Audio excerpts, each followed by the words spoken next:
2, 1. Howdy, welcome back to Dion Talk. Sometimes technology plays along with us, and sometimes it doesn't.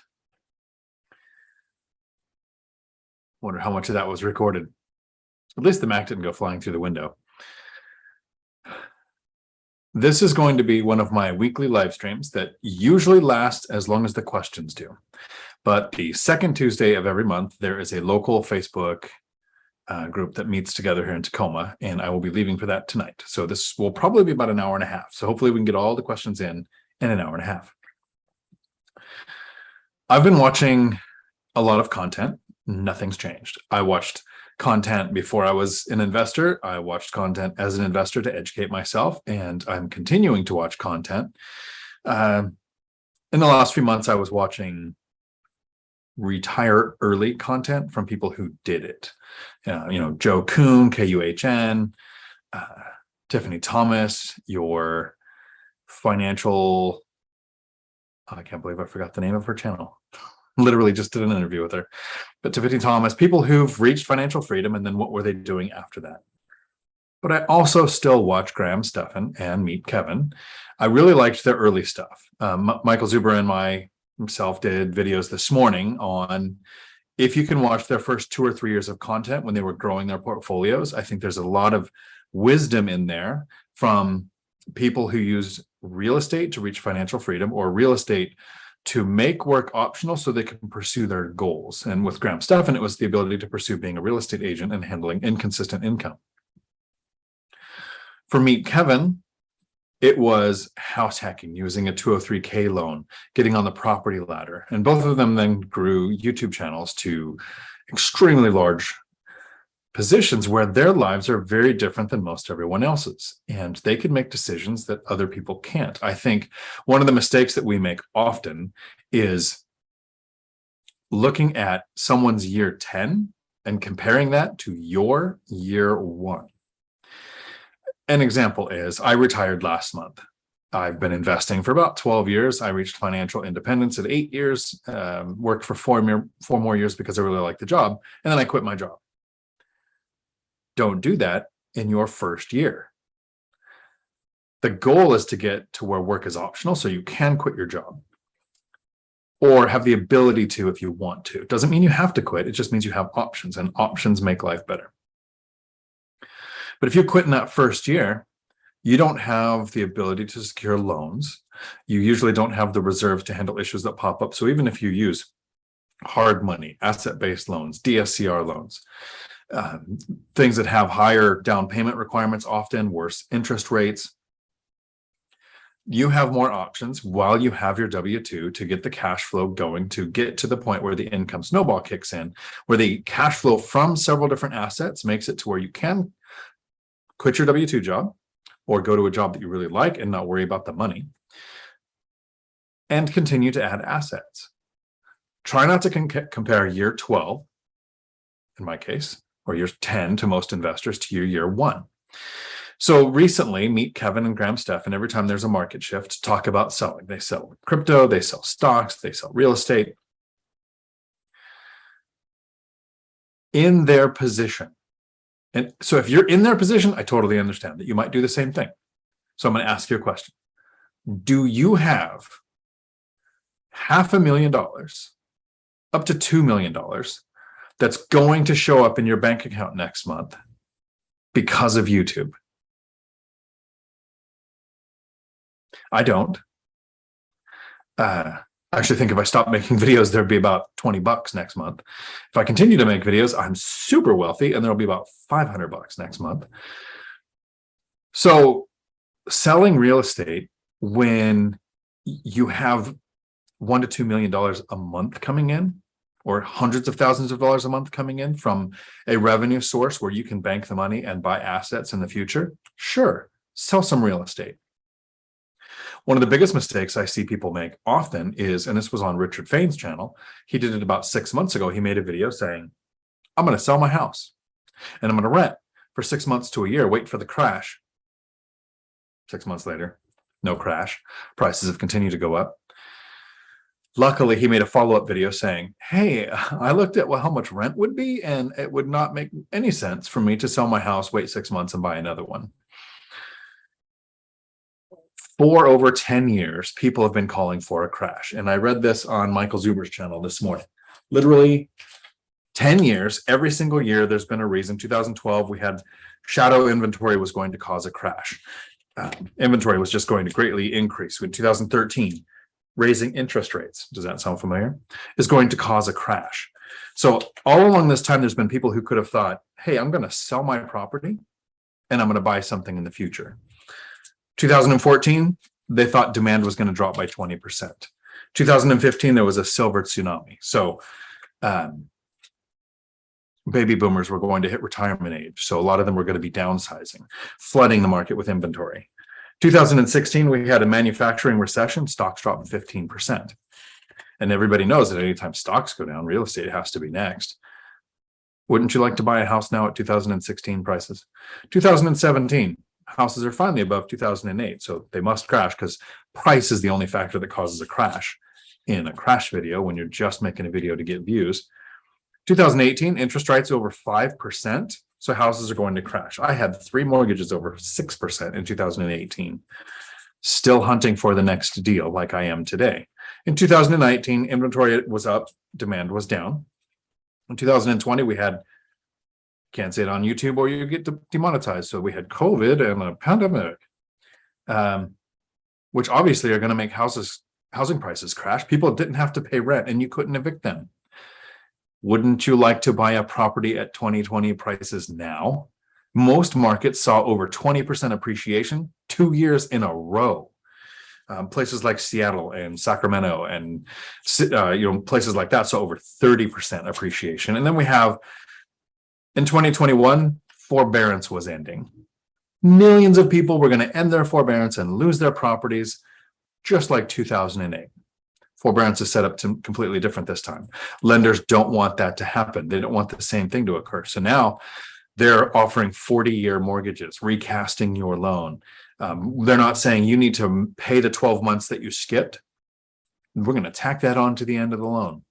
And then, just in case you didn't see Zuber's channel video with me this morning, newsflash, we're in 2022 now. People are still stupid. Every year there's been a reason not to buy. There's been a reason to delay. There's been a reason to wait for the crash. This year is no different. I want you to think about this. So interest rates are going up. And so on the one hand, we think if interest rates go up, prices go down. And when in reality, what happens, interest rates go up, buying power goes down, prices usually continue to go up, though transactions will crash. We're already down 40+% on transactions. So not only are we calling that, we're saying it's a thing that's happening now. But if interest rates do go up and prices come down, you're still paying the same amount. You're just paying more to the lender than to the seller. Where do you think demand is going to go? If people pull back and say, I'm not going to buy because interest rates are too high, and then prices come down to where they can buy again, the demand is still there. We've seen demand destruction by saying, hey, we're going to raise interest rates and make it harder to buy. So some people lose the ability to qualify. Some people lose the ability to find the yield they're looking for. And some people just get stuck in their head. Hey, 2 years ago, I saw interest rates with a 2 on the front of it. I'm never going to pay 5% interest for something. Not thinking about what does the yield look like? What does your monthly payment look like? Because there's 4 tiers of people who buy properties. The first tier is home buyers. They buy based on payment. What can they afford to pay? And we are seeing record wage inflation. And it's not from people staying at one job and saying, longevity means I'm going to get a raise this year, my cost of living raise. That's an average of 4 to 7%. Kind of a wide range. Oh, there's a chainsaw outside. Hopefully it's a tree surgeon and not a mass murderer. But the real record wage inflation is coming from the Great Resignation. Over 4 million people a month are quitting their jobs and moving on to other companies that are willing to pay more to take an employee from a competitor and to retain somebody at their own company. So the wage inflation is from changing jobs. So we're not even seeing that. So that means home buyers in most cases can afford to pay more. And what we're seeing now that we didn't see in 2020 and 2021 was the pandemic hit. People had the ability to work from home. And I said the word, lost the money. there goes the 14 cents I would make from this video. That's terrible. I might have to thank today's sponsor, which today is Mountain Dew, because I'm going to a live event and I have to drive. But in 2020, people had more ability to work from home and to homeschool their kids. Companies were, in-person working was shut down. So a lot of people moved from places where you have a $3,000 to $4,000 a month apartment in a tiny apartment that sucks. You can move to a rural area and pay $2,500, maybe $3,000 for a really nice house.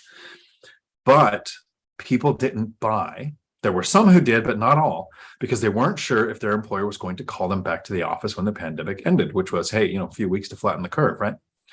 So over a year goes by, and some companies, Peloton in San Francisco, not Peloton, Pinterest, paid $89 million to break a lease and then paid to send everybody home. Gave them like $20,000 to relocate. There were companies like Tesla. Hey, let's send everybody home and now say, hey, if you don't come back, we're going to fire you. So there was a little bit of uncertainty. So a lot of people didn't buy houses who could have, but there was increased demand. Interest rates were record lows. I purchased a fourplex in 2020. I purchased a triplex in 2020, and I refinanced 2 properties in 2020 to those record low interest rates. I don't have a 2 on them, but they do have 3s on them. Well, now the pandemic is, as far as not being over, who knows? Somebody's going to monkey around and it's going to come back up again.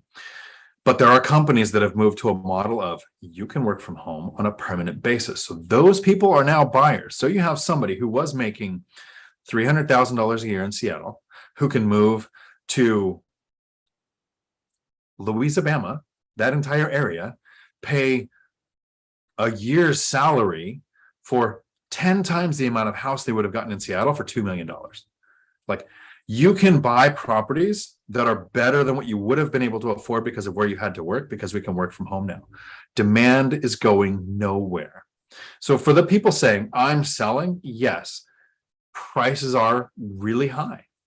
And if you're looking for a way to make a bunch of money all at once, selling makes sense.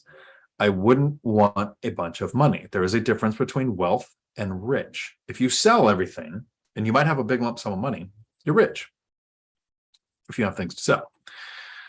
But how long will it last? From one rental at a time, how many moles do you have? Months of life. Wealth is an equation of, if you stopped earning income and you continue to live your current life, like the level of expense that you have, how many months until you run out? The purpose of buying one rental at a time, the purpose of reaching financial independence and making work optional, was to never run out of money. And that comes from buying and holding long-term assets. If I sold everything, there's a chance I would have to go back to work. Blech. Can you imagine that? Having to work? The whole point of what I'm trying to share is so you can get to the point where you don't have to work. If you have that YouTube channel or that source of income that makes hundreds of thousands of dollars a month, maybe sell an asset because it doesn't matter. But if you're like the rest of us living on planet Earth and you have the ability to have purchased some cash flowing assets, your cash flow is increasing. Your principal pay down is happening every month. Rents are going up. Like I said, we're having that home buyer that buys on payment. Investors too. Area average rents set your rents. I just had my tenant turnover.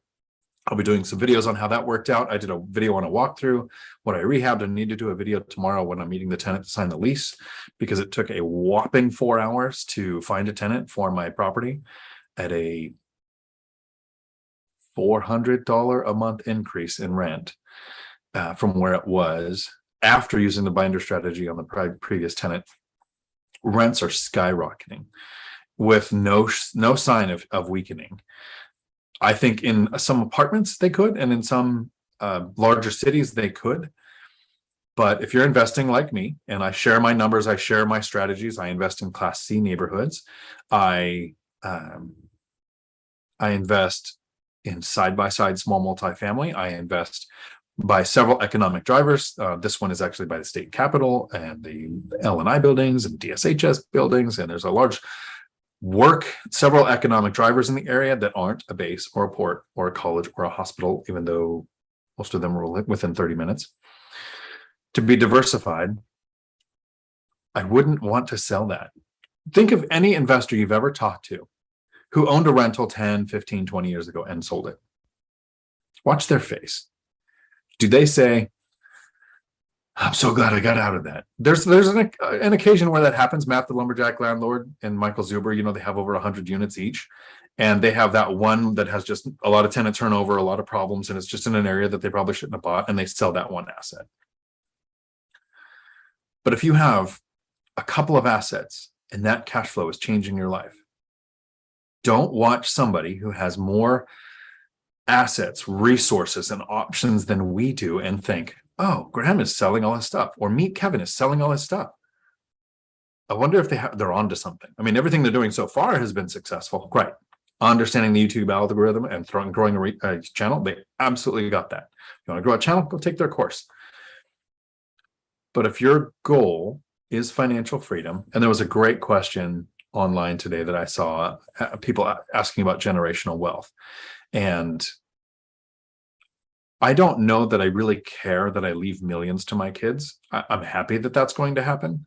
What matters most to me is if I make it, my 70s and 80s, I'm not going to be a burden to my kids because I will have the assets to take care of myself. I've seen them with pets. I don't want them taking care of me, but I will have the assets so that I don't become a burden in my later years to my kids. To me, that's generational wealth, letting them do their own thing without having a parent that they have to take care of.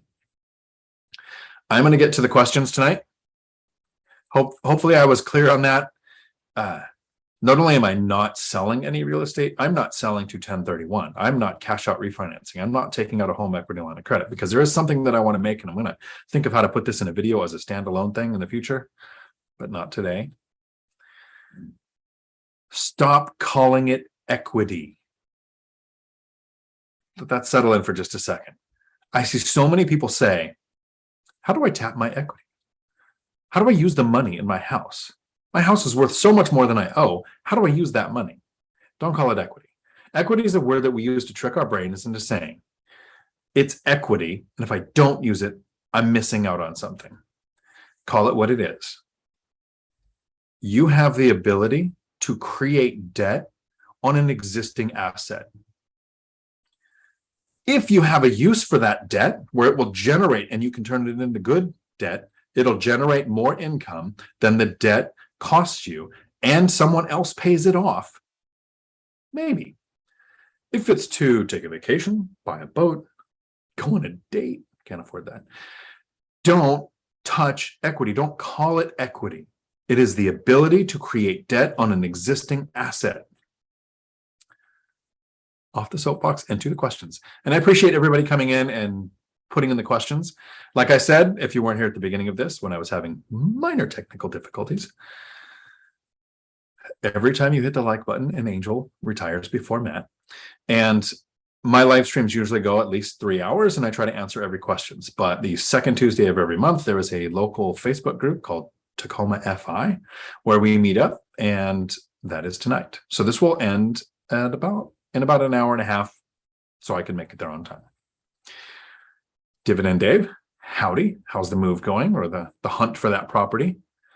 Nate and Jess, howdy. Personal finance, travel, and investing.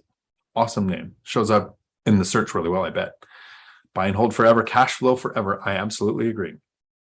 REI Stoners. Let's get ready to rumble, trademarked. Now you owe Michael money. REI Stoners, where do you look up daily mortgage rates? Lenders are not all made the same, so it would be almost impossible to go to a website and say, here's what the current rates are. The Fed rate is pretty easy to find, but what lenders are doing is very different. So you actually want to have open communication with your lenders.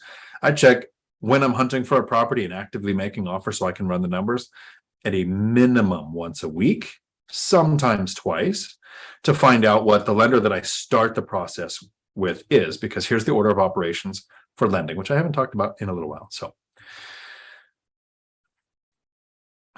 I work with a large lending institution like Wells Fargo or Bank of America because their lending criteria is the most standardized to start the process.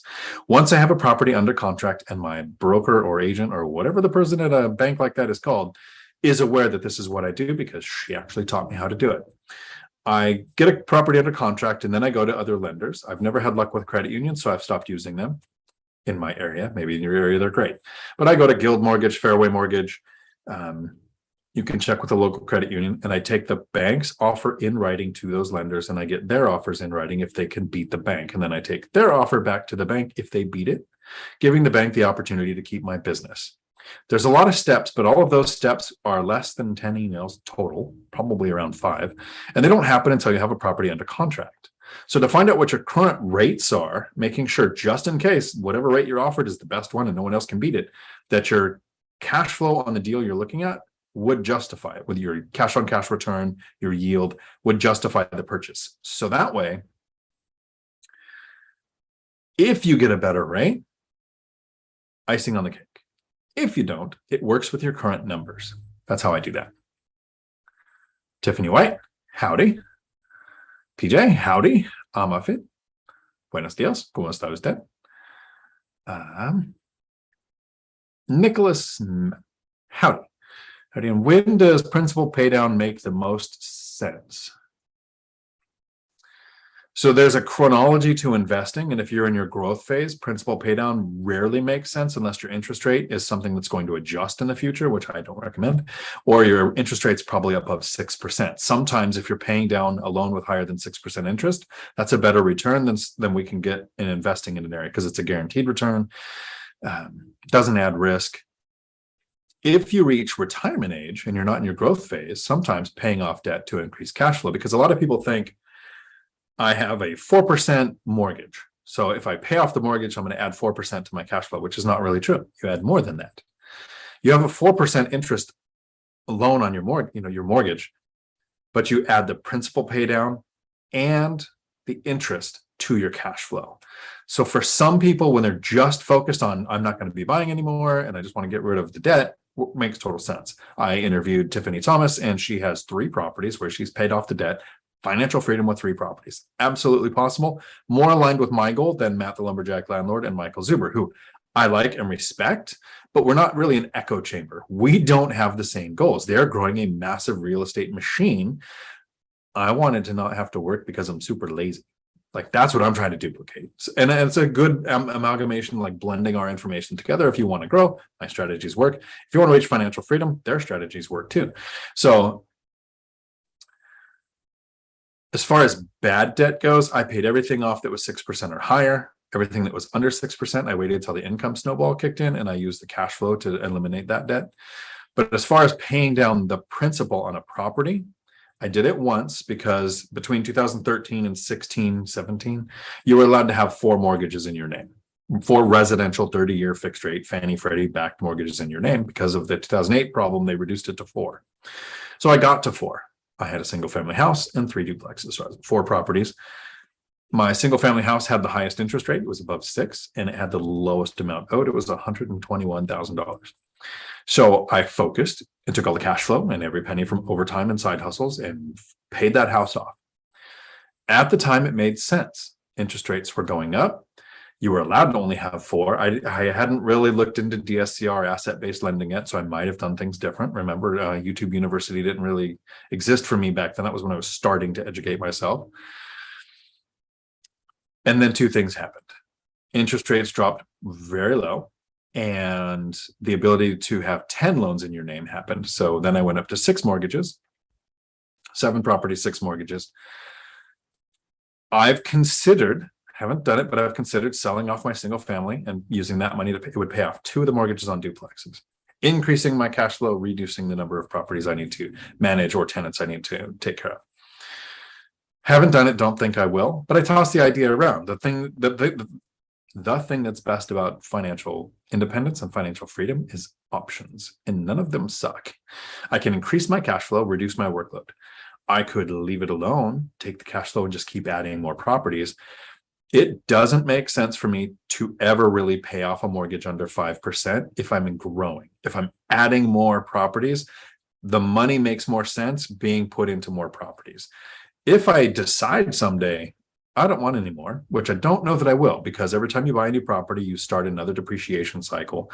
Always be buying. It's to me, it's better to be in that. I'm not as aggressive as I was in those first few years, because remember, don't compare year 10 to year 1. In year 1, I wasn't even sure. Like, I had an idea. If I buy a property every 2 years, 10 years, that's 5 properties cash flowing. I can make work optional. It happened way faster than that, because the first 5 years were slow, and then the income snowball kicks in and things speed up. So that's how I look at debt that way.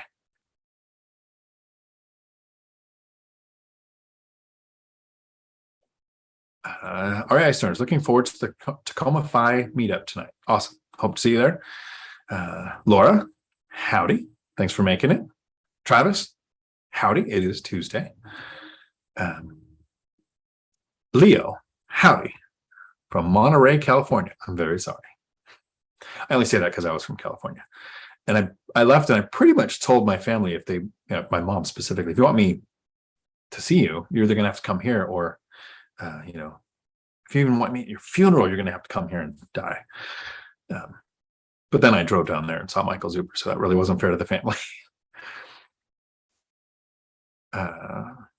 Cody, howdy. Tennessee Tweety, howdy. Is there a book that you are reading now? I wish I could say, oh yeah, I'm really all about real estate. I've got copies of Rich Dad Poor Dad on my desk, 15 Conversations with Real Estate Millionaires on my desk, One Rental at a Time on my desk, and The Managing Rental Properties on my desk by Brandon Turner and his wife. I listened to all those. I don't know why they're on my desk.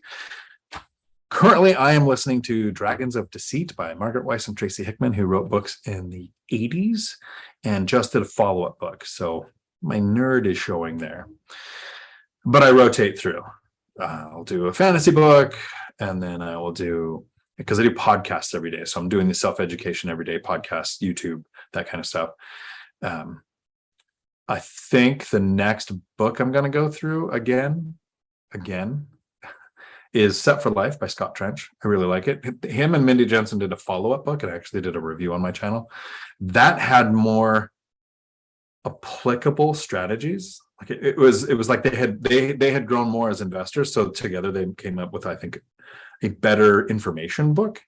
And it's a really long title, so I'm not going to try to butcher it. But if you look for a book by Mindy Jensen and Scott Trench, that's that one.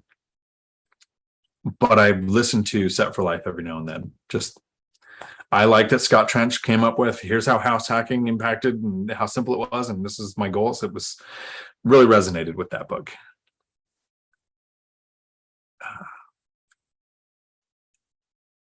Wombat Striker, howdy. Learning about GI Bill benefits started my interest in rentals recently. Could talk about why you haven't used your GI Bill yet, especially in the beginning. It seems like an advantage too. That is a great question, and you have earned the benefit. And if you want to, you should absolutely use it. But here are the 2 reasons why I didn't. I owned a house that I purchased in 2099, 2001, somewhere around there, right around Y2K. And first time owner occupied house with no PMI, no down payment. Like, it was some program that was going here in Washington State in the county that I was at. Technically kind of better than the VA loan. It was easier to get accepted. At least that's what my agent said. And I wasn't educated at the time, as far as I was buying a house, not an investment. I was like, why picket fence, going to raise the kids there. 104%, $98,000 for the house, $104,000 for the loan. We wrapped the closing costs into the loan. So it was zero out of pocket. To me, it was as good or better than the VA loan, because I didn't have mortgage insurance, because this was this weird first time program that they had. Then 2008 happened, and I was actually the cause, because I learned what an adjustable rate mortgage means, that your mortgage can go from $1,000 a month to $1,800 a month overnight. And I was over 100% leveraged, and values had gone up. And here's where I messed up. I went through a divorce, refinanced for $150,000 so I could take out money to pay my ex her equity. I'm not bitter.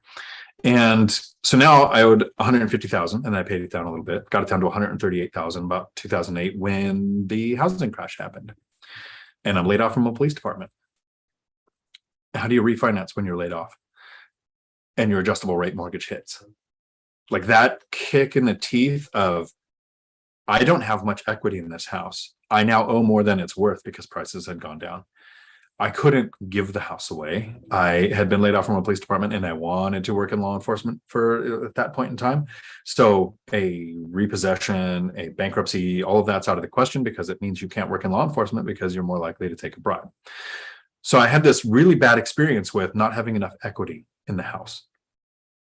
So I decided to become an investor. I moved into the duplex. Well, I moved into an apartment, rent the house out. Saved for 2 years to have a down payment. 2 years consistent income, 2 years rental income on my tax returns. Debt to income is now not a problem. I can buy a small multifamily. I could have used a VA loan. They were doing 5% down conventionals and I had the money for the down payment. I didn't want to be 100% leveraged. I had learned my lesson with that. And I wanted some equity in the deal. That was the first reason. I didn't want to be 100% leveraged. Second reason, the best real estate deal could pop up because for the last 10 years, and I read them off at the beginning of this video, every single year there's been a reason why there's going to be a housing crash. And if the most amazing deal of the century popped up in 6 months or in a year when I didn't have the down payment, I wanted to have the VA loan as an option. So you're right. In the beginning, it can be a good option and you can actually use it more than once, but you start off from a really heavily leveraged position. I still have it. I still haven't used it. I might buy a fourplex with it in the next couple of years, do another house hack. But again, that's year 10 compared to year 1. There is no one right way to do this. There is a one right way for you. Figure out which way makes the most sense. Can you save a down payment? Or would you like to get on the property ladder now, quicker with the VA loan? For the last 2 years, VA, FHA were harder to get approved because we were so strong in a seller's market. Now we're switching. We're not there yet. We're in a buyer's market. On a note on that, I saw a ridiculous article this morning on, well, I found the article because somebody posted it in the One Rental at a Time Facebook group, and I should give them credit and say thanks for posting it because I wouldn't have found it if they didn't.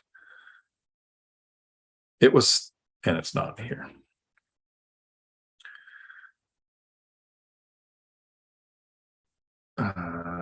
See if I can find it because I appreciate it when people share stuff like this.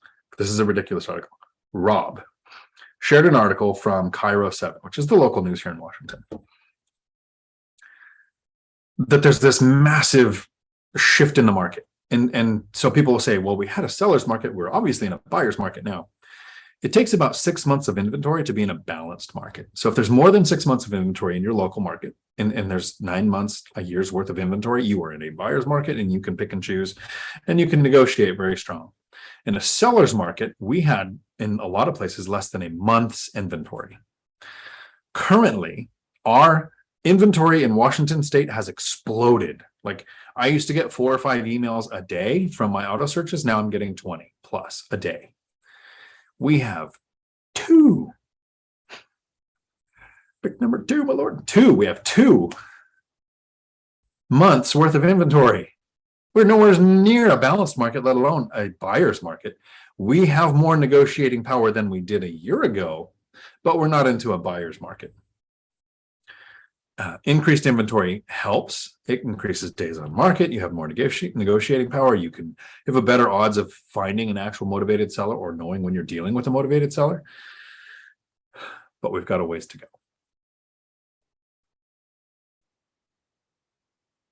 Dawn, howdy. Thanks for hanging out. Chester, howdy. How are you doing? Missed you last week. REI Stoners. I noticed while looking at rental comps, houses without a garage seem to rent for the same price as houses with a garage. It seems you could get more with a garage for storage at least. Nope. Here's a sentence that I want you to write down. Location specific. There are areas of the country and the world where a garage is almost like a requirement. You know, if it's sub 30 degrees 2 months out of the year, you want a garage. If you're 120 degrees plus half the year, you want a garage. Washington State, it rains. Carports rent for more than a garage does here. A friend of mine educated me on that. Thank you, Chesala. But a garage becomes storage, like you mentioned. So I have a storage shed. That will get me as much money as a garage will in my area. But it rains here. Carports are great because your car doesn't get the frost on the windows. It doesn't get the ice. You're not going in and out of a garage. You don't have to do a garage door. There are tract home areas where, yes, you have a garage. You park in it.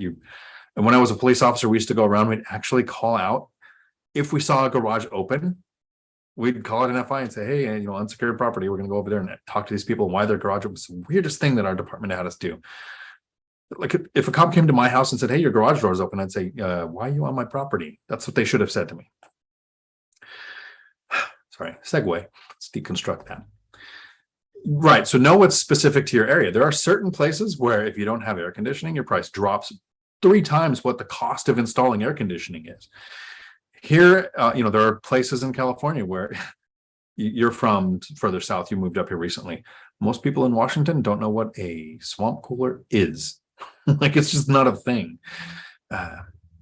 I have rental units that have garages. I prefer garages because more space equals more stuff, so less likely to move. I have places that don't have garages. Exact same rents based on bedroom count. Doesn't change in our area. Rob, howdy. Wombat Striker. That caused me to consider rentals when I'm mostly a dividend stock investor. I would love to hear more about this from you. Maybe a separate video if time is too short. I missed. Okay, yeah. So that's why. There you go. I covered that. Dividend stocks. I'll say here's why I picked an asset class. But one isn't better than the other. Starting and growing a business and getting it to the size where somebody else runs the day-to-day. Investing in stocks, or you can use the Trinity or dividend to make work optional, or growing a real estate portfolio. What I always say when it comes to this, and I don't want to say always, but that's a word I hesitate to use. It's important that you invest in something that excites you. We're more likely to stick to a plan we're emotionally invested in. Like if you care, that's your asset class. That doesn't mean you invest with emotions. But if you're emotionally invested, you're more likely to learn. You're more likely to take the time to educate yourself. You're going to enjoy that time more. And for me, wasn't stocks. Chester. This recession is going to be different than others. Everyone is different, I think. So the Fed is incapable of stimulating the economy by lowering interest rates once the pain kicks in. Here's something encouraging. I'm seeing my buy box finally get more inventory listings in them. Cool. Admittedly, it's coming from record lows, but something is better than nothing. Totally agree. So you're right. I think this recession is different than any other because often recessions are caused by inflation. And so we have record low rates and people borrow and grow and inflation happens. That is not what happened this time. Interest rates didn't cause this. Stopping the economy and then dumping helicopter money on it did. Giving people $75,000 a year to sit on their couch on unemployment in my state. They had to be bribed to come back to work, which meant wage inflation. Wage inflation means price inflation. So PPI goes up, CPI goes up, inflation happens regardless, my favorite word, regardless of interest rates, we have inflation. So late last year, I made a bet with Michael Zuber and Matt the Lumberjack Landlord. I said that they're going to realize about halfway through the year that the interest rates weren't the problem. They're going to raise interest rates and inflation is going to continue. Then we're going to hit a recession. And so they're going to have to drop interest rates to stimulate the economy, which is going to worsen the inflation, but fight the recession because the biggest fear for the Feds is deflation. We made a dollar bet, so it's going to break me. I said by the end of the year, interest rates for home buyers would be back down to 3.5%. We hit the 4s, but I don't see it going to 3.5. I think I called it too soon. So that's what I see happening too, Chester. I just think the timeline is a little bit longer than what I called for. Christopher, howdy. Went to a listing and their agent told us the owner was doing a 1031. Great. Based on your video, I offered 10% below list and asked for a new roof. Countered at 9% below and the roof which we took. Awesome. Yeah. Why anybody would share that? If there are some areas where it's a requirement, probably you have to share if it's 1031. It's not in my area. So when they share that, that's a mistake on their part because it means you have negotiating power because they're on a strict timeline for days. Especially the one twist with mine was I was in second position. Half my deals I got because I made an offer. They took someone else's. I sent a really polite email back or have my agent send it saying, awesome, congratulations. If that ever falls through, our offer stands. So I was in second position, which meant an offer went, was accepted, timeline happened, fell through. They come back to me. We're late in the timeline. So the 1031 gave me and you the negotiating power, which is great when you find that out. And then my chat moved, which I appreciate, means there's questions.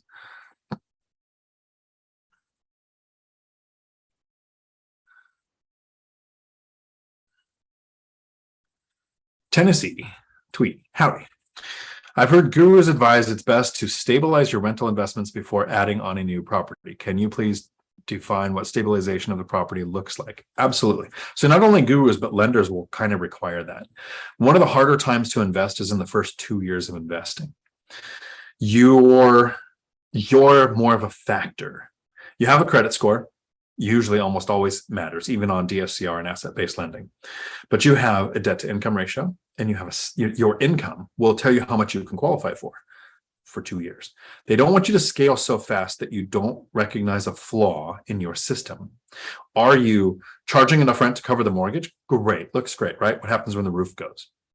Were you charging enough rent to justify setting aside money for future repairs, capital expenditures, roof, foundation, water heater, those kind of things that are going to come up? So they give you about 2 years to figure out, can you set your rents? Because they use 75% of your rents in your debt to income ratio, not the whole, so that they know that you do have a pad there. DSCR loans will do 1-to-1, 1.1 or 1.2. So if you owe $1,000 a month, they want your rents to be $1,100 a month, or $1,200 a month. So there's like a ratio that they're looking for there. To make sure that you can find a tenant, place a tenant, screen the right tenants, collect rents, maintain your property. So after those 2 years and you have the rental income on your tax returns, you're now a safer bet. You are stabilized, and your lenders, mine have said, you can borrow any amount you want. There is no limit, providing you can save the down payment. Because they're going to look at the rents of the properties I have and the rents of the property I'm looking at. And not only is it the 2 years a requirement, there's also another one. Some lenders will want you to have at least 3 months remaining on, they say, the majority of your leases. So 51% of your leases have to have more than 3 months remaining. The first time I heard this, it confused me. I was like, you're letting me make a 30-year commitment because that tenant made a 3-month commitment? And the lender said, we're not going to own your loan in 3 months. We're going to make it. But within 3 months, and it's usually within 3 days, that loan product is sold on the secondary market. So that's what they cared about. So stabilization is, they'll have a few ways of looking at it. Funds in your accounts are, what is the term? Not saturated. That's too many things. In case you're new to my channel, I have memory issues. Has a known source. There's a specific term that Chester will help me out with. Seasoned in your account, that you didn't borrow the money, so you have an extra debt that's not on your credit report. So they have, seasoned funds in your account. They have a known source, so you're stabilized. You've been collecting rents. You have tenants in place. You can't use pro forma saying this will rent for this amount. It's, do you have a lease? Do you have a tenant in place? How many months have you collected rent from that tenant? Because some tenants will sign a lease saying, oh, absolutely, I'll pay that much. Then they move in and they can't afford it. So time is your stabilization. Getting a certain percentage of your units. So if you buy a 10 unit, they might not refinance your loan unless you have a certain number of those units rented or rehabbed and rented and rents increased. So gurus suggest it. I suggest going, it was 2 years to buy one property and then 2 years to buy a third, because I own the house. So my third property, second investment was 4 years into it. Plenty of time to figure out all the things I was doing wrong in the first couple of years that I hadn't educated myself, to educate myself and to get the systems in place. To the point where then lenders go, there is no limit to what you can borrow. Kelly, howdy. Glad I caught this. I am closing on the quad house hack tomorrow. Congratulations. Have to bring 1,700 to closing. Not too bad on a 56,000 property, 4.2 per 5% rate. Awesome. That is really cool. Congratulations on the house hack. That's actually what I'm still doing. But I'm super cheap and I travel a lot. So I actually also rent out a room in my unit. Do you like money? I do too. Congratulations, Kelly. Chester, congrats. That's amazing. What's your debt financing source? VA, FHA, or something else? Kelly, VA, good job. Joshua, howdy. Eric, howdy. How are you able to pay off your rentals? I've only paid off one. Making extra payments when possible or special strategy? I do not want to pay off my rentals. I like having that debt. It's fixed rate. It's low interest. I've talked about it at the beginning of this video. It's better for me to save money and put it to work on another asset. I only paid off one mortgage because at the time you were allowed to have 4 mortgages in your name, and I didn't really understand DSCR, asset-based, or I didn't want commercial because I want fixed rate debt, best interest rate. I've only house hacked twice. The rest were purchases as investments. I paid off the one because I thought you could have 4. I paid it off and then added another. Now they've switched it to where you can have 10 in your name. There's this thing called the income snowball. Most people, the majority of people, have a job. Like, how much do you make at your job? That's what you make. I had a job, overtime, side hustle, playing World of Warcraft and selling things online.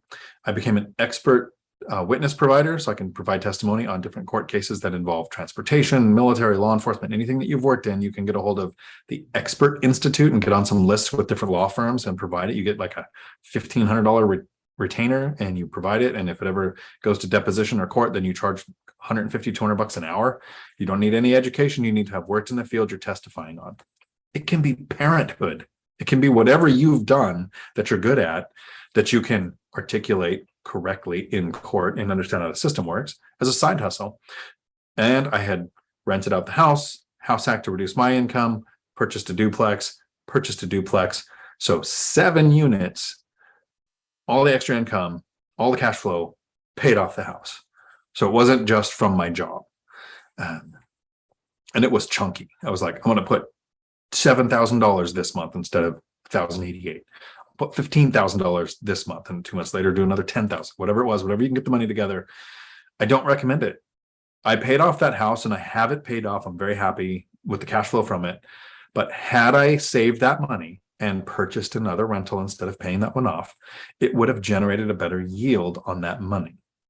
I did it because it made sense at the time based on my resources, what was going on in the industry, and my education level. I didn't educate myself enough to understand that yield is what we pursue when we're in growth phase, which I still was. It's not until I've been retired a little over a month now that I'm looking at, maybe I'm not in growth phase anymore. I'm probably going to keep saving money and putting it to work, because buying a boat and buying an RV and taking a bunch, so buying the boat and buying an RV, I'm too lazy. There's too much maintenance. There's registration. There's licensure. I'm going to travel, and I will spend all the money that I could have on those things on traveling. Chester, Eric, that's the secret. The rental payoff process is still in progress. The tenants pay off the mortgage. That's one of the aspects that makes it good debt. The first aspect is, does it generate more income than it costs? The second aspect is, does someone else pay it off? Joey, howdy. Have any of your students had success buying a single family house 5% down conventional, living in it for a year, and then moving out and renting the place for positive cash flow? So, one, I don't have students yet. I don't have a course. I don't do coaching, but a lot of people have buy a house with a percentage down, live in it for a year. It's a really common strategy that would not work in Washington State. You have to know your local market. There might be some areas, if you went far enough out. I always talk about, in a city, you usually have prices too high to where the rents don't make a yield at all. But then if you draw a circle around the city and you go out, and it might be like over water or in the mountains where there's no houses, but you just draw that city and you keep looking further and further out, there's a place where there's an equilibrium where prices and rents balance to where you start to get the yield you want. So there probably is a place in Washington far enough out from where I live where single family houses work that way. But within an hour's drive of where I'm at, that's not the case. So I do small multifamily. My original plan was move from my house into another house, live there for a year, move into another house, live there for a year, but they don't cash flow in my area.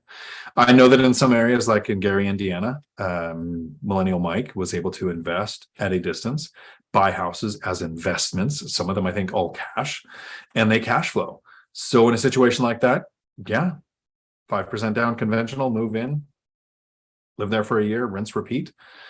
I would do conventional above FHA. FHA will often run into the problem of, why are you moving? Does that place have more bedrooms? Is it closer to work in a better school district? Is there a justifiable reason? Because FHA is not intended to build your rental portfolio.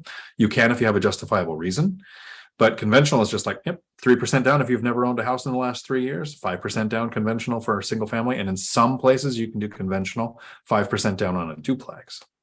I know that a lot of large lenders will say, nope, it's 15% down, but you can find usually local credit unions. I did a interview with a couple not too long ago, and that's what they did, 5% down on a duplex that they're house hacking. Carrie, howdy. Just decreased your tenant's rent by $100 after her first 6 months. She will be signing a 12-month lease after September. Did I make a mistake? So if you're new to my channel, Carrie, I have this thing called the binder strategy. It literally is an actual 3-ring binder that gets my tenants to ask me to raise the rents. It would work in reverse. A tenant could use the strategy to get you to lower your rents.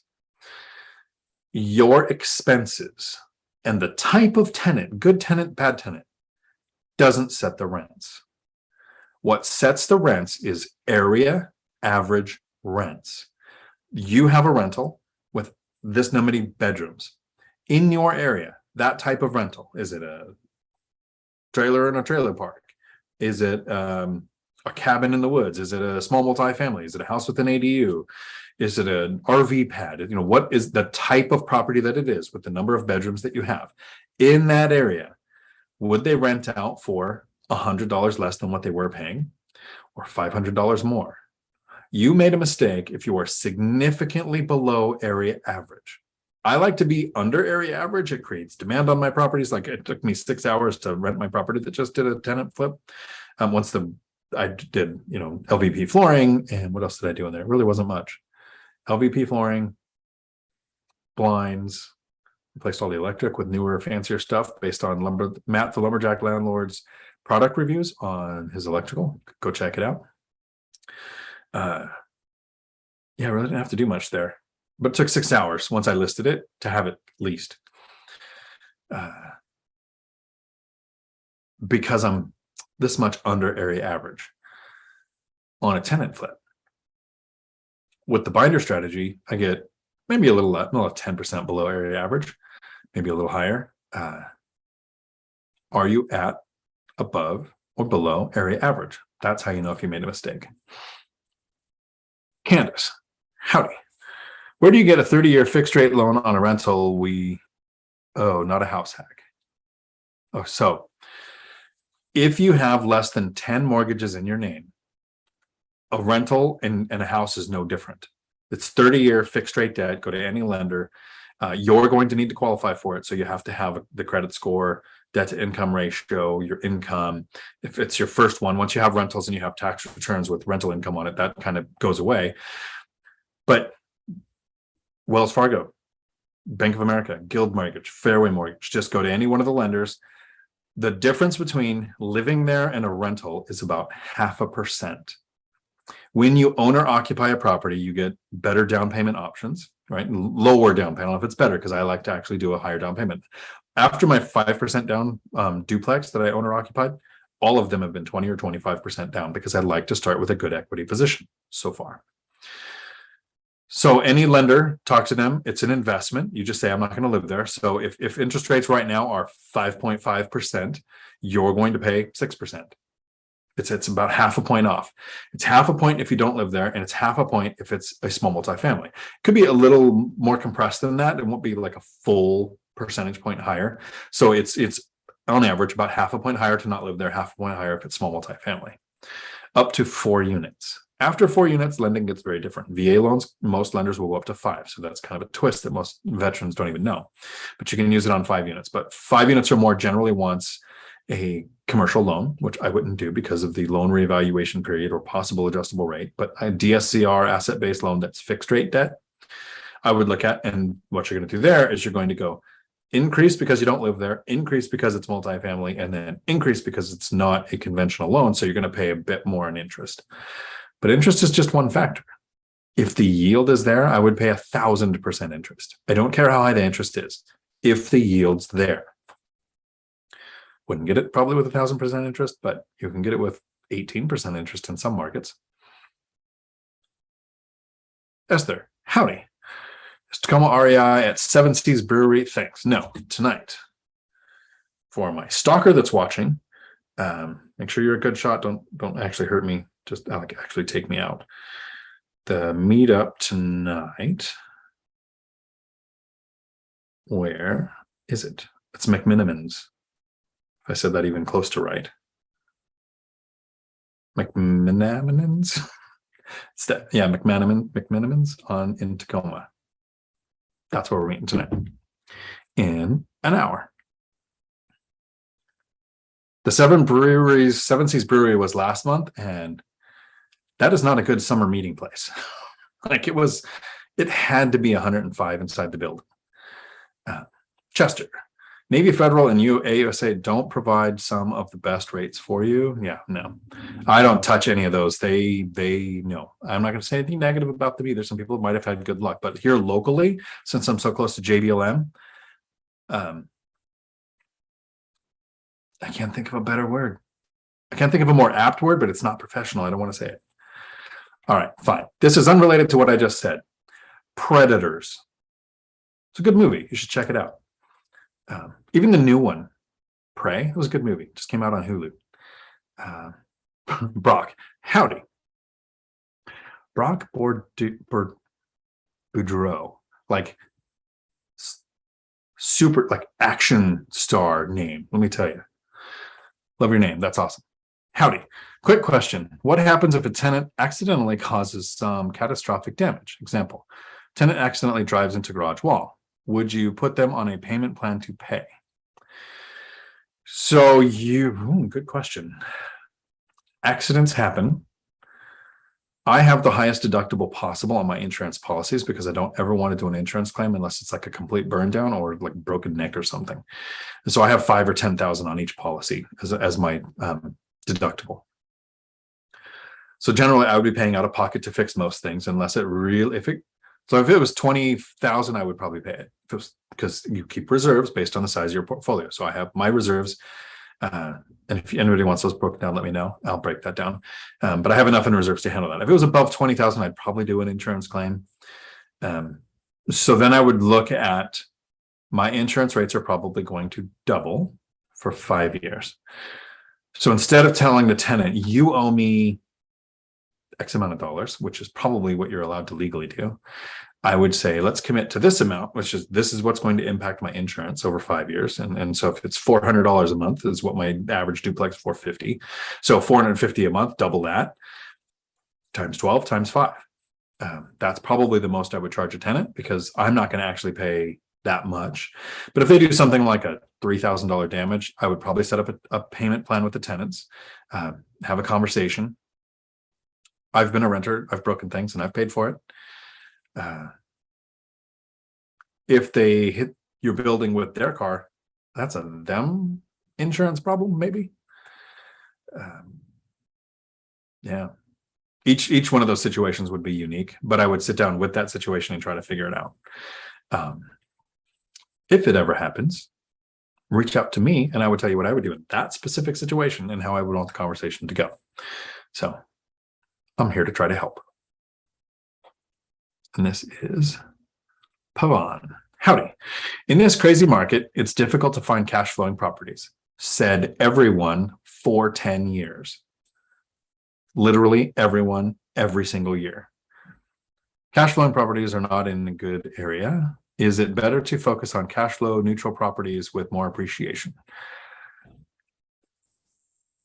I would like to say blanket, no, never invest for appreciation. But If you have a massive portfolio and you have tens of thousands of dollars a month coming in cash flow, a small appreciation play, sure. So you're going to hear about investors that say, oh, I invested here, look at all the appreciation. Didn't make any cash flow, but look what I made. Great. Little tiny part of their portfolio, see the whole picture. When you're first starting out, I wouldn't invest in anything that didn't have cash flow. I wouldn't invest in anything that didn't have a yield.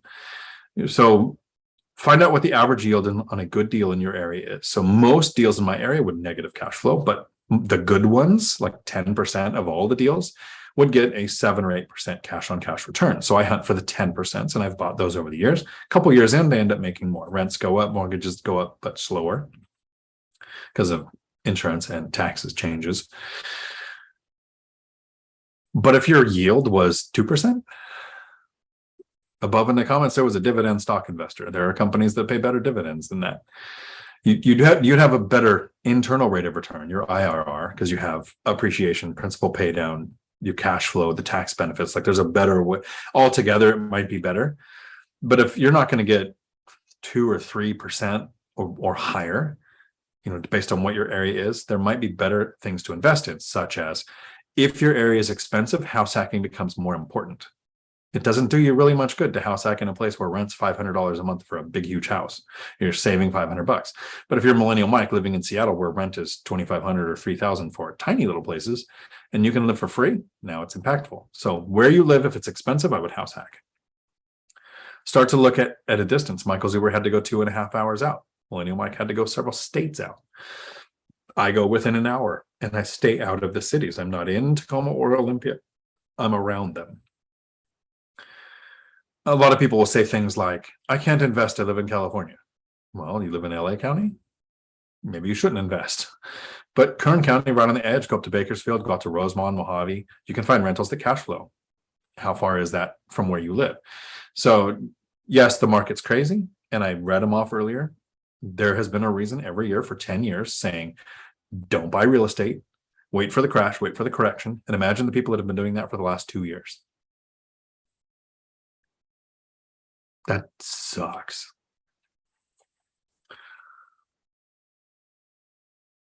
So I don't know that I would go for cash flow neutral and count on appreciation, because properties don't always go up. They do over a long enough timeline, but you could be putting that money to work where it's generating more money that you can then put to work. Income snowball doesn't happen with cash flow neutral properties. Juster. To Kelly, gotcha. I'm considering the VA loan for my first property, but there are no good worth using it on yet. Fair enough. No good properties. REI Stoners. We just moved here from Monterey. Saving so much. Nice. Chester. How is the 15th Conversation with Real Estate Millionaires audiobook going? Thank you for asking. Finished. All of the files Mike has. Now it's in Mike's court. He's got the ball. He's got to upload them. He's got to get it worked out. Recording is done.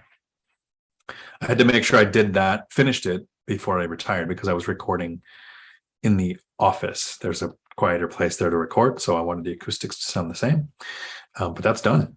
So we're just waiting for Mike. So people should message him and go, hey, do it. Not this week. He's on vacation. He'll be back next week. So after next week. Milestones to millions. Howdy. Dion, thanks for sharing your experience and insight. It is very much appreciated. Thank you. I appreciate that. Lewis, howdy. Louise. Gamer related. Did you go to Gen Con this year? Are you buying Spelljammers? I am buying Spelljammers. I don't go to conventions. So no, I didn't go to the convention, but I am buying Spelljammers. Yeah, connects all of the worlds together. Every homebrewed system should have Spelljamming in it. And 99.7% of the people said, what channel am I on? Thanks for asking that question, though, Louise. Chester, first-time homebuyer, the complete guide to avoiding rookie mistakes by Mindy Jensen and Scott Trench. Thank you. That's their second book, or that's the book Scott's second. His first one was one I talked about. Rob, you just said didn't call it equity, and then you called it equity. I do. Good point, Rob. Brian, howdy.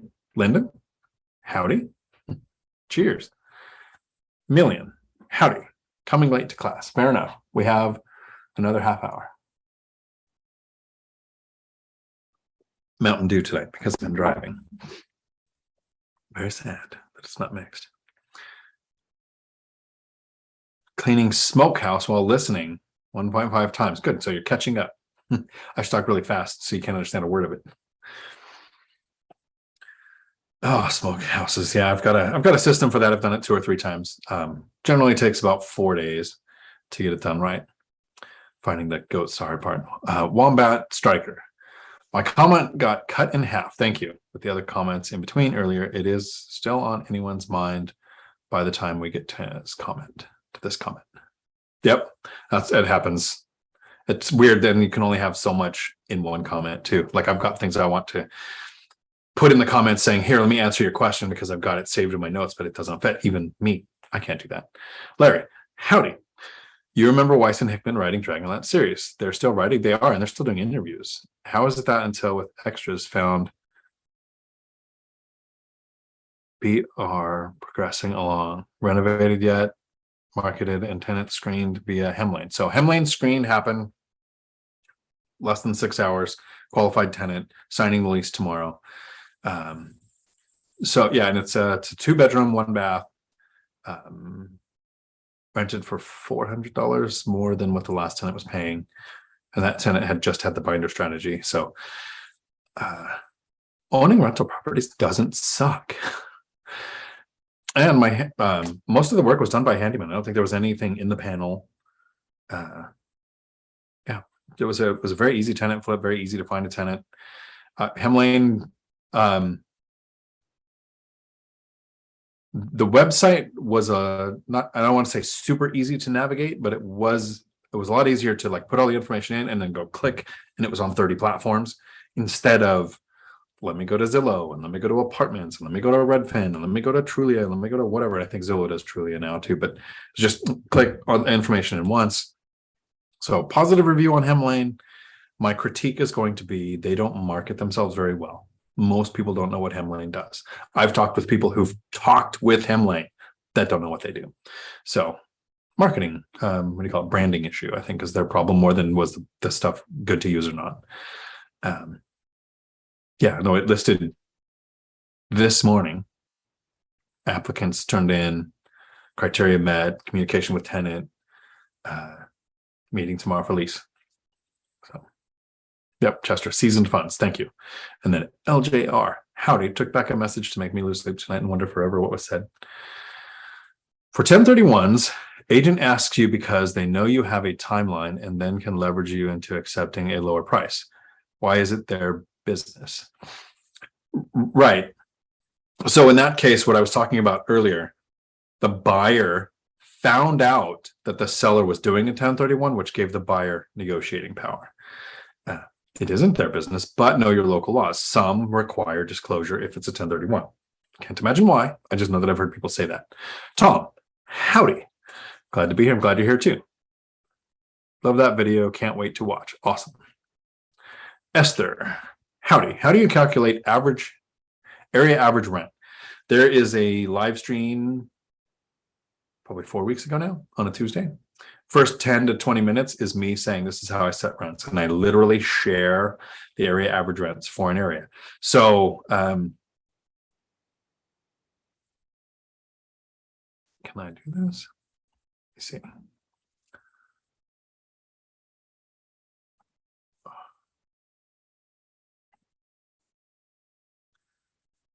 Okay, so I'm in an area, I have a rental, I go to Redfin.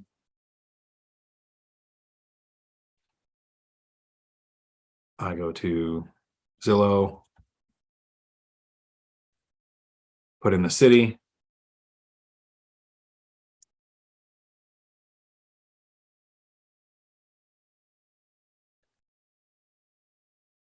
I look at the area that I'm renting in.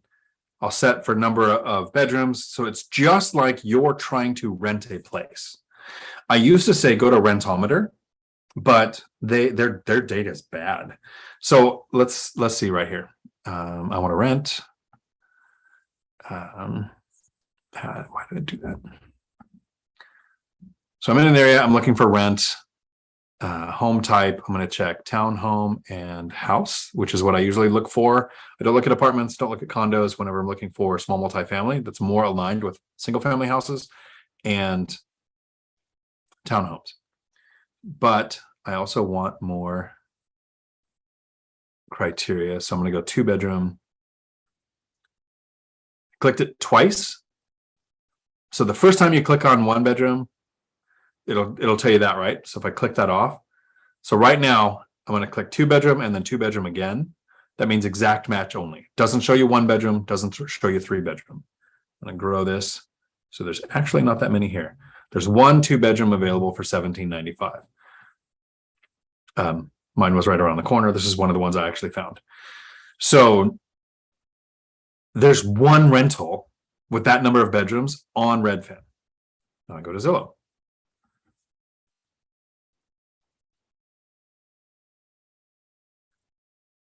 So it looks like there's more, but I don't have my filters in place here. I'm going to go home type, take off apartments and condos.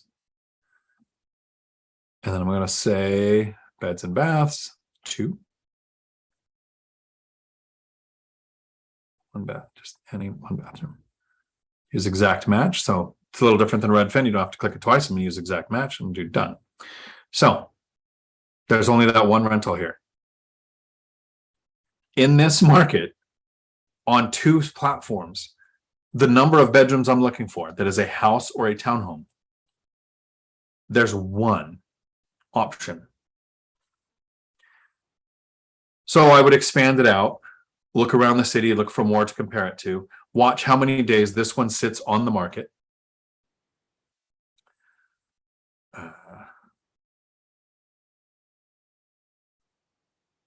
Hopefully it was sharing during that all that. I'll find out here in a second. 2, 1. Okay.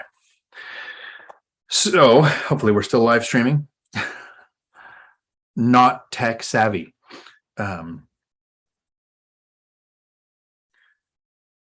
Like you were trying to rent a property in the area, you look for the number of bedrooms, closest property type you can, and you want to track it for a couple of weeks. Because if you find that one and it's at 1.8, but it's up there for 5 weeks and it never rents, that's not the rent for that number of bedrooms.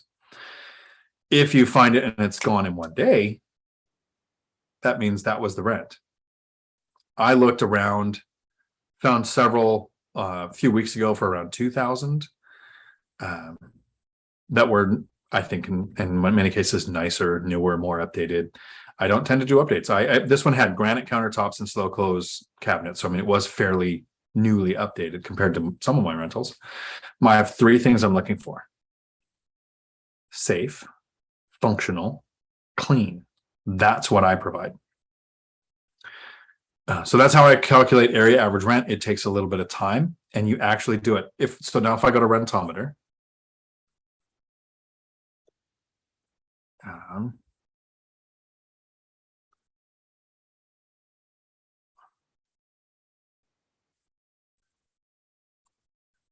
and I put in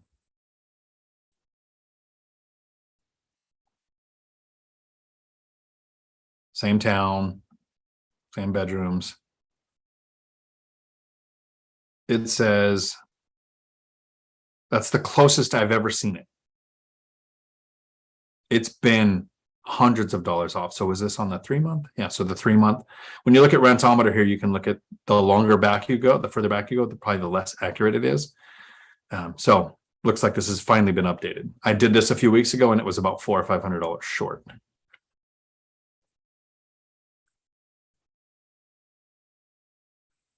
So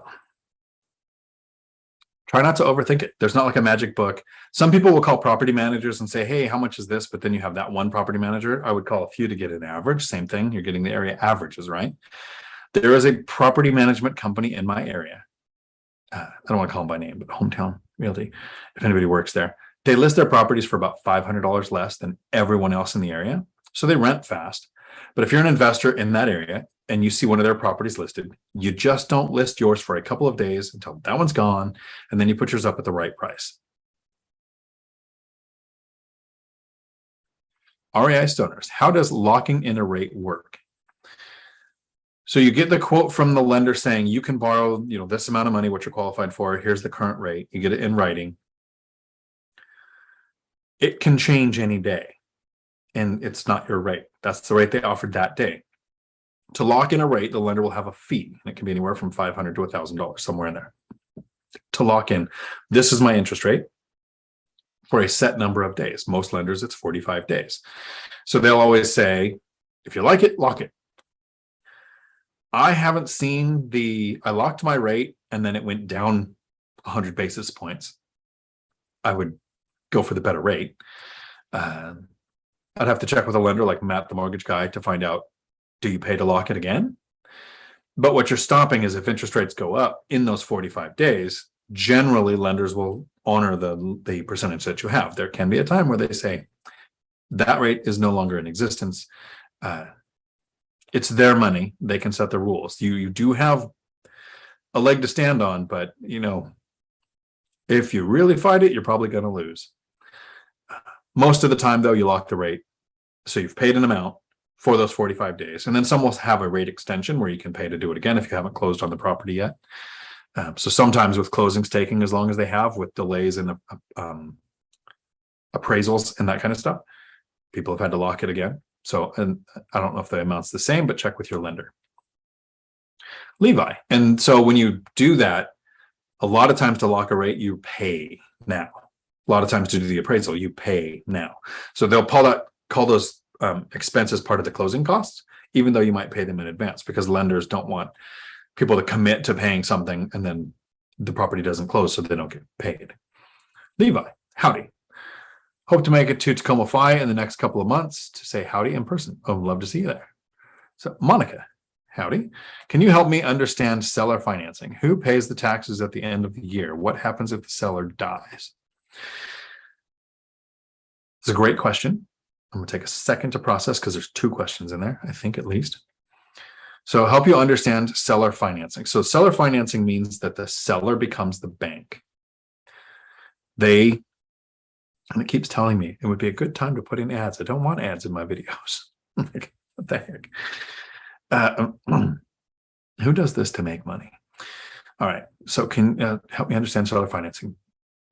The seller sells the property. With seller financing, it's a problem if they have a huge mortgage, right? You can take over their mortgage. They call it subject to. You're basically taking over their mortgage payment. So seller financing might be you are also going to give them $20,000 above their mortgage or whatever price you agreed on. The best time to use seller financing is when the seller's owned it for a long time and they have, my favorite word, a lot of equity. Stop calling it equity. Me too. Thanks, Rob. So your down payment should be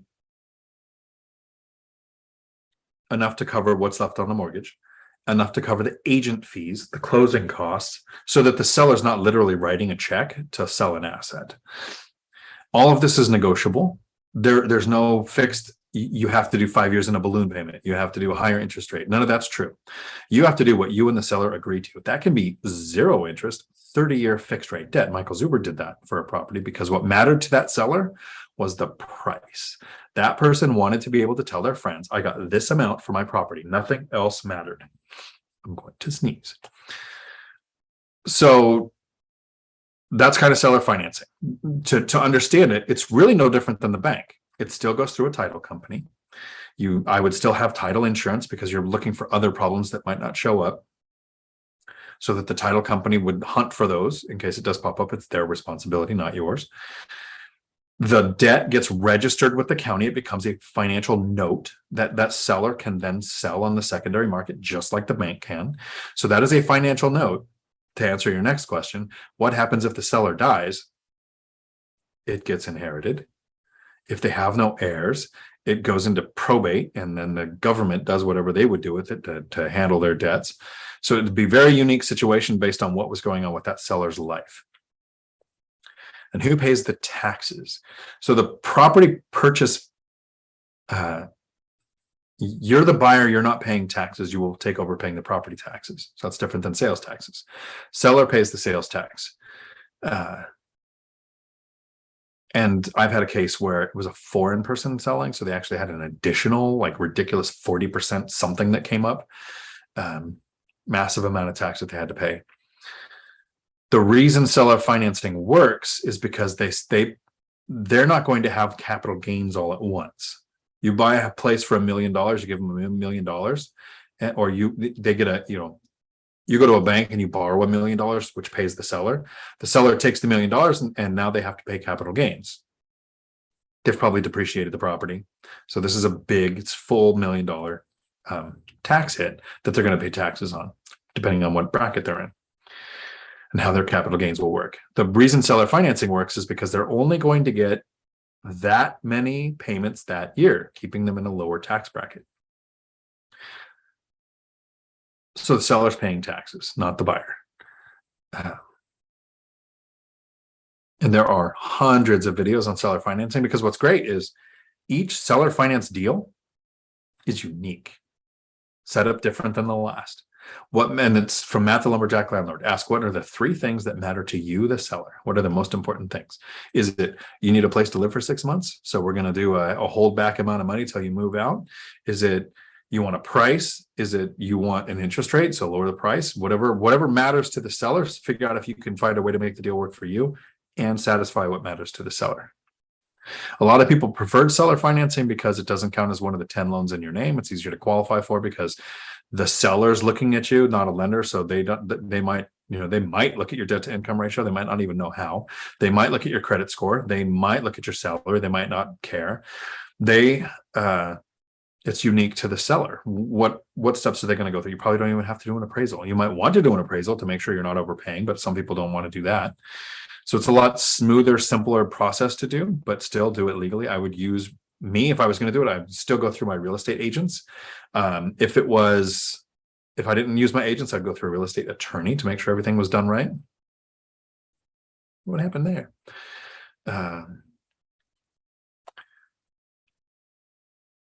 ASMRRR. Howdy. Asmir.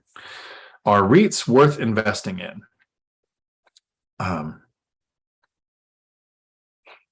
There's not I want to be sarcastic and say yes or no, either one, and have a good reason for either one. It depends on your goals. And are you excited about stocks? Because it's a stock in real estate. It's trust. It's a real estate investing trust where you buy stocks in real estate. And they market them really well. We have to pay out X number, like 90 or 95%, whatever it is, has to be paid out in dividend. Well, every time a dividend is paid out, usually the value of the property or the value of the asset that's paying the dividend goes down the same amount. So that's why I don't like dividend stocks. That generally tracks. You have no control. You have few of the benefits that real estate has. It has a lower barrier to entry. You can literally invest $500. You can just go buy parts of a REIT. That has its pros and it has its cons. I don't invest in any. I don't see that I ever would. I like the control. Can't house hack a REIT. Can't owner occupy a REIT. You're not using leverage. And if you're using leverage, it's margin, which can be called. Like there's like a list of reasons why no for me. But remember, don't compare someone's year 10 to year 1. If you have a huge portfolio that's generating multiples of the cash flow that you need, and you don't want to add assets, like I'm at the point where I don't think I want more rentals. I'll probably buy some because the cash flow has got to go somewhere. But if you put money in a REIT, it does have a return, but it's not gaining you appreciation on multiples of what you invest. You're not getting principal pay down. Someone else isn't paying off the debt. You're not getting all the tax benefits of owning the real estate yourself. It's more aligned with stocks. So, and I said this at the very beginning of the video, pick a strategy that excites you. If you want to start and grow a business and grow it to the point where somebody else runs the day-to-day, awesome. If you want to invest in stocks because watching the charts move and looking at the monthly or quarterly payouts or whatever, it just gets your blood going, go for it. None of that matters to me. I'm too lazy to run a business for myself. I worked for someone else running a business, but I'm even too lazy to do that. I quit. Stocks don't excite me. But real estate, once you have a couple of rentals, and I think even before you have rentals and you're just getting the idea of how much would one cash flow, does small multifamily or a house with an ADU look better? Like, how does that work? It's impossible to drive through town without looking like you're in a candy store. Which one of these would make the best rental? Which one has the best parking? Which is in the best school district? Like, all that excites me because tenants, cash flow, principal pay down, appreciation, tax benefits have literally given me freedom. I never have to work again in my life. Every day, every night is Friday night. I don't want to steal it from Zuber, but every day is Saturday. I invested $320,000 over 10 years. Invested more cash flow from the rentals, so it's closer to 600,000 to have 6 figures in cash flow.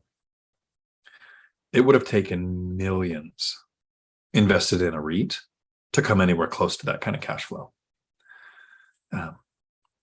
That's my 4.5 cents on that.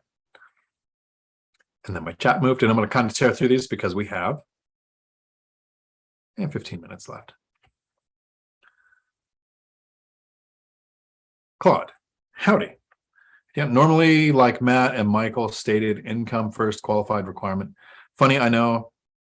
I now see your view about credit score being most important with new possible tenant. So, right. So their portfolios are larger and they're looking at like an average.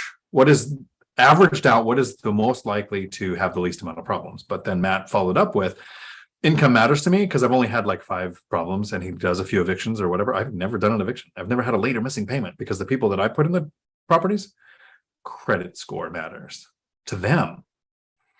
And I don't like the idea of looking at income because it takes out a lot of side hustles. It takes out bartenders, cosmetologists, waiters, people who make the majority of their income through tips, who make great tenants and make great long-term, decades tenants, because with their income, it would be very hard to buy a home because they're not reporting their tips. So they make great renters because less tenant turnover. It's like a lot of reasons that go into that. Tom, yay, fi, exactly. Rich, Purdue, hey, hey, Brock, nice. Cody, howdy. Cody Nutt.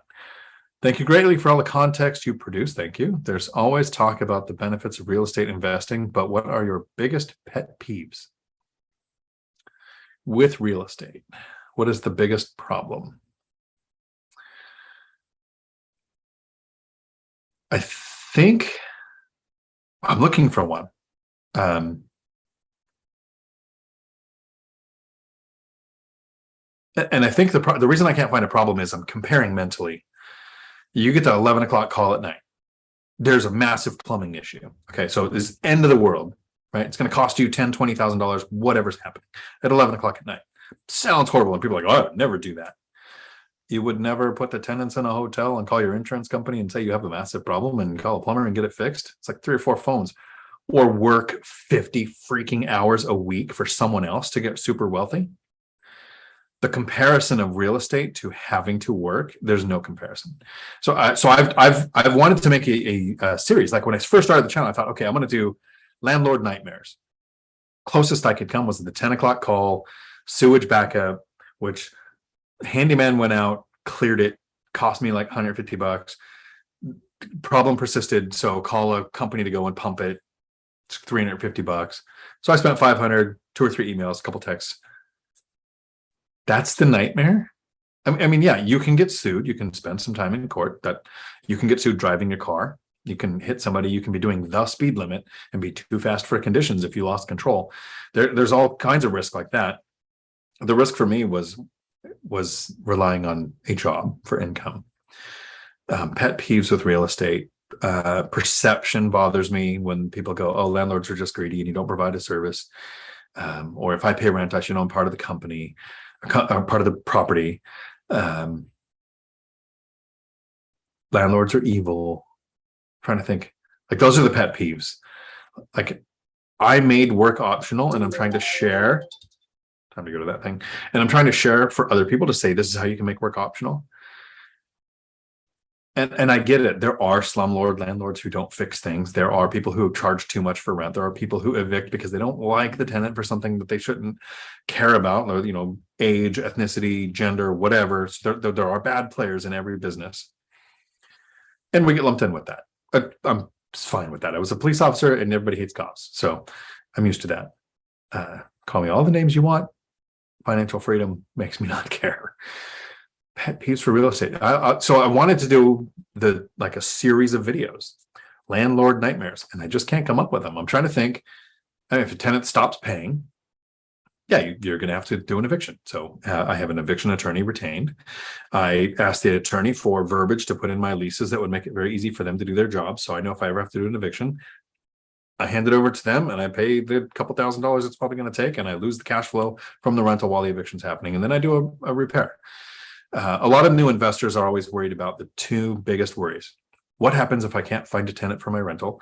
And what happens if a tenant trashes my place?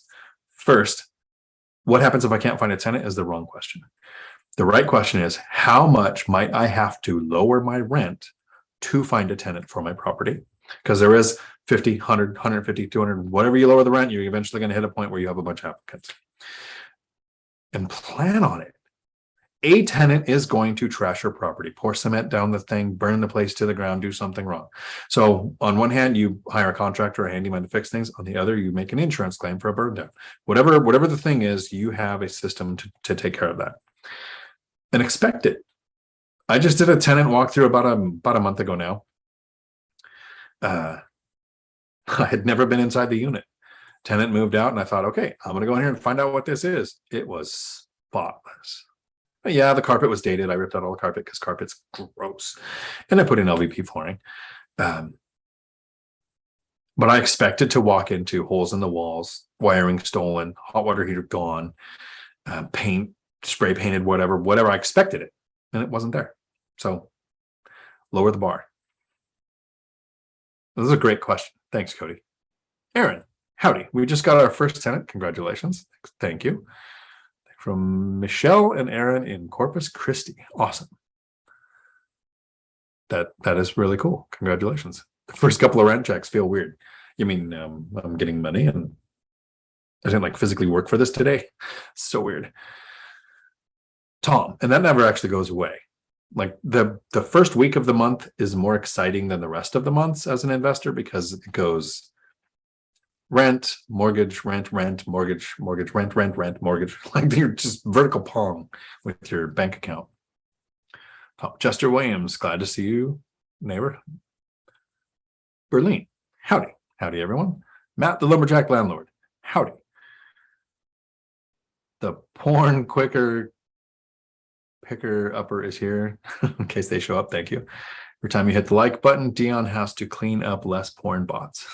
Chester. Tom, what's going on? How are you, Chester? Good evening, lumberjack. Levi. McMinimans in Tacoma has a hidden speakeasy. Got to look for it. It's a neat spot and you can have a whiskey under the sidewalk. Awesome. I will have to look for it. Ophir, howdy. Thank you very much for your content. Thank you. Ronnie, howdy. Chester, Tiana's putting Zoom to work. Yes. Almost didn't. I was having some issues getting it to work. I don't know what I did right or wrong. It worked at the right time, but I was having issues. Ronnie, howdy. One of my tenants started complaining about bed bugs. She is being in the property for a year. Do you think it is my responsibility to pay for some of her furniture and the pest control? Depends on what's in your lease. I usually take care of pest control because I don't want it to spread.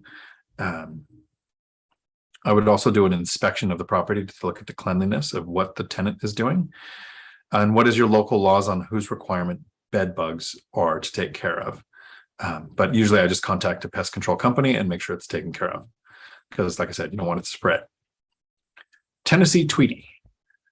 I cruise Home Depot and Lowe's for scratch and dent appliances for my rental properties. Do you have a preferred approach to appliances in your rental? No, duplex is rented and a triplex coming soon. Congratulations. That's awesome. So we had this question on the Lumberjacks channel on Sunday. I kind of did a ninja pop in on his as we're getting this Zoom thing figured out, which I need to mention that. And I should have mentioned at the start of the video. This Thursday, we're doing a live stream at, Matt will put in the comments what time, with myself, Matt the Lumberjack Landlord, and Millennial Mike. For at least an hour, we're going to answer your questions with a blend of huge portfolio, financial freedom, investing at a distance, with me and two better looking guys. So Thursday morning. So I like Lowe's and Home Depot for refrigerators. They deliver $20 to haul away the old one. It's like $100 to dispose of an old one at the local dump. So the $20 for haul away is better for me. I don't provide washers and dryers for stoves, ranges, that kind of stuff. I have a local scratch and dent store that I do for that has good quality, has a year warranty with free pickup and delivery. I don't know the name of it. It's like a TV appliance store, TV repair store in Lakewood, Washington. The only good thing on the planet about Lakewood, Washington. But so know what works locally in your area. Matt, the lumberjack landlord, has a great flooring guy that he uses. Matt has over 500 appliances in his rentals. I have about 75. So I don't have as much buying power as he does, but just Lowe's and Home Depot, 10% military discount when you can. I think they eliminated it on some appliances. I tend to go for Kenmore, Whirlpool. I try to stay away from the other name brands and the other non-name brands. Don't have too many issues with appliances. I think I've replaced a refrigerator in 5 years. And like I said, I don't do washer and dryer. I make sure that I have hookups for tenants, but I don't provide the washer and dryer. I don't maintain it. Chester, for an area average rent research process, do you have strict criteria, such as looking at each number of beds and baths? Yes, make it match that number of beds or more of the same of baths. Yep, I want to know exactly the same number, just like the tenants see when they're looking. Dawn, howdy. Came late and have you on 1.5 speed. Nice. Thank you. I do the same thing when I catch people's live streams, put it on a faster until I catch up. Nicholas, when researching area average rents, do you always use the entire city? It depends on your size of your city. If I was looking in Tacoma or in Seattle, no, I would narrow it down even much farther. And they usually have a draw feature. You can just draw the area. But you saw I looked at the entire city of Tumwater. There was a place, one rental that had the same number of units, bedrooms. I don't need to shrink that down to get a smaller sample. I might have actually had to look at bigger. Eli, howdy. Is title insurance necessary for the owner? It is not necessary or required, but I would never buy one without it. It's $500 to $700, maybe $800, and it could save you $50,000 if something's found 2 or 3 years later. Things can pop up. My case, title insurance every time. I have a friend who does title insurance. I need to have her on here for a video. Tom, that ADU guy, depending, had some great aha moments when considering cost to build or buy versus amount of rent per year, number of bedrooms, or I guess yield also. Yep, he did. Sometimes it makes more sense to make the 1 bedroom because the yield is better than on the 2 or 3 bedroom. Tom, to Chester, I'm looking for my second purchase while I fix my current house from bad roommate damage. And just so everybody knows, 7 minutes left and then I have to leave.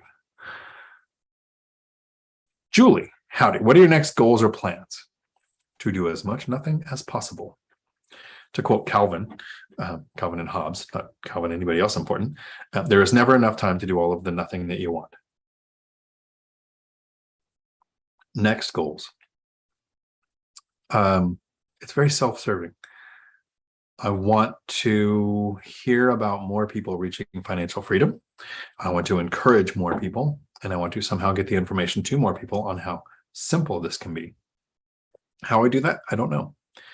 But that's my goals. I think one of them might be, since people learn in different formats, a book and a course. I'm going to do a free course to learn how the course platform works out. I'm going to actually do a course for the binder strategy and make sure that's shared with everybody at no cost forever. So that's me committing now that will always be a part of a free, like literally the nuanced breakdown examples.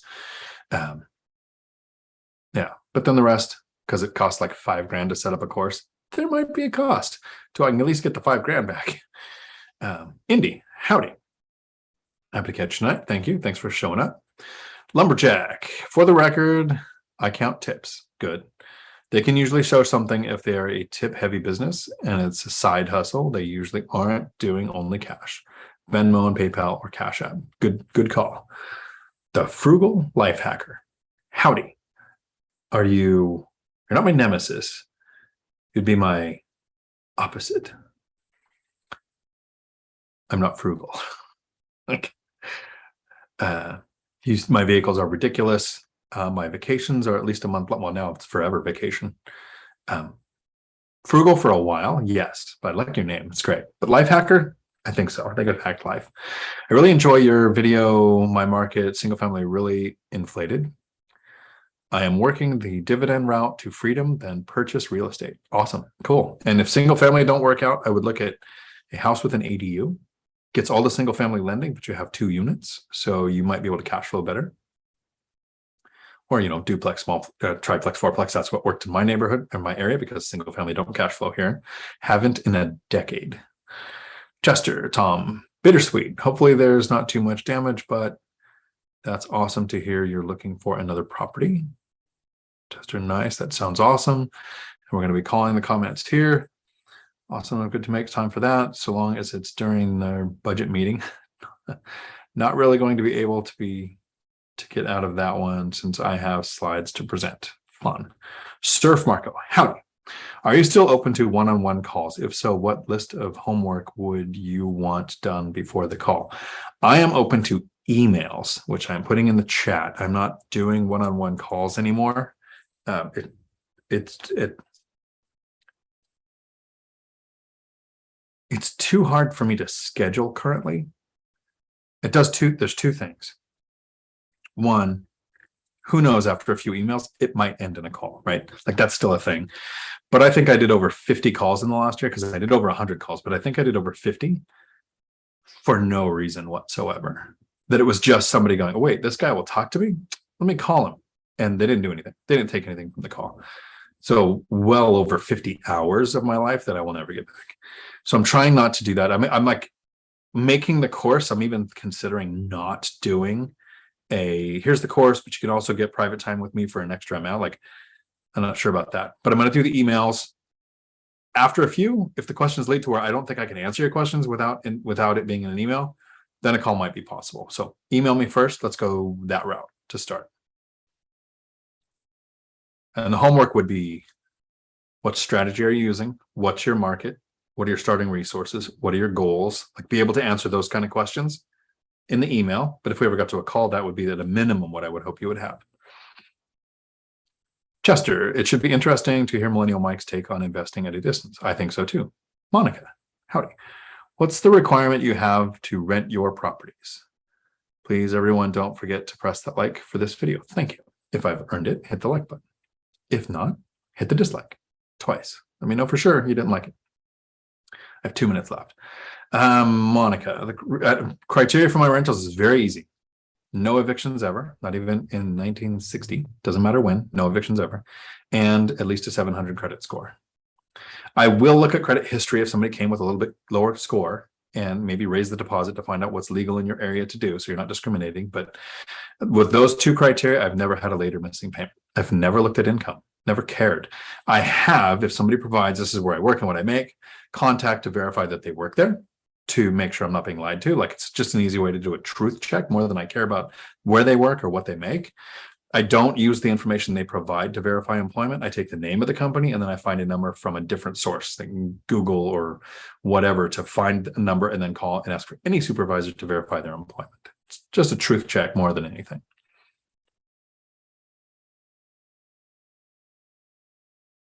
Asmir, do you recommend becoming a real estate agent for faster access to the MLS? I have an extremely long list of reasons why I'm not an agent. First, I don't want another job.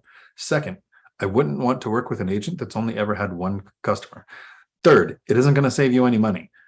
Brokerage fees, MLS access fees, licensure, all of that's going to equal, because I only buy 1 or 2 properties a year, about what I would save. If you're buying 10, 15 a year, maybe you might make some money then.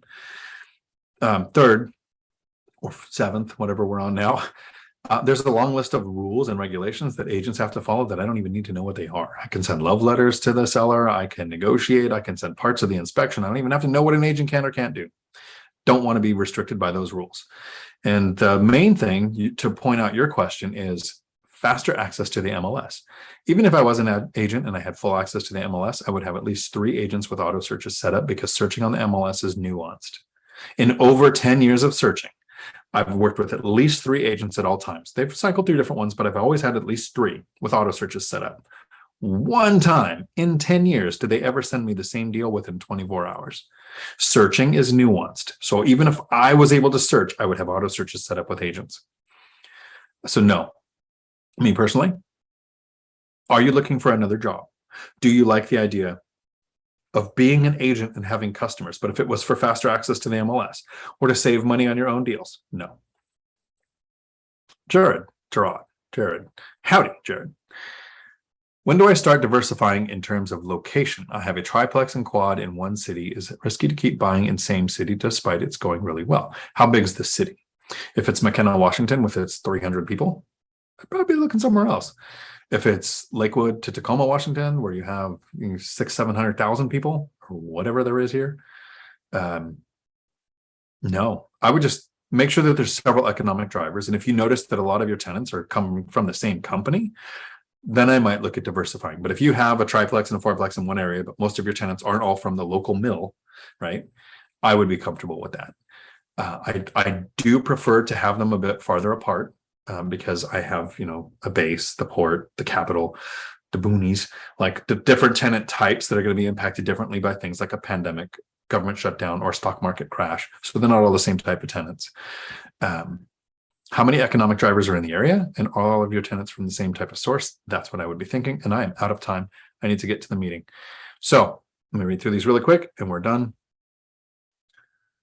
So diversifying million. Did I hear Matt Lumberjack landlord have a planning landlord course? Yes. Either he is or I'm going to commit him to it now. He should make a course, especially with his product stuff and how his flooring and his walkthrough skills. Laura, thanks so much for sharing your knowledge. Always learning from you. Thank you. James J. Howdy. Thanks for doing these live streams and providing such. I have 80,000 saved. My primary goal is cash flow. Would you suggest multifamily or single family for a beginner? Up to 4 units, not more than 4 units for anybody, beginner or advanced. That's my recommendation. Not the right thing to do. It's my recommendation, because you can get 30-year fixed rate debt. And then look at the yield. If you buy a single family or a duplex or a triplex or a fourplex in your area, based on the price and the rents per unit, which one's going to give you the best yield? I don't have a preference, single family or small multifamily. So I'm putting my email in the chat for the last questions. If anybody has any more, feel free to email me. Elise, how not real estate related. What would the path to become an expert witness? Thanks. Email me and I'll walk you through the steps, and I'll tell you that you can go to Expert Institute and get registered as a expert in your field. Thank you. Matt the Lumberjack landlord, do you know when the Zoom is on Thursday? Please put that in the chat. Until my next video, thanks for coming to my Dion Talk.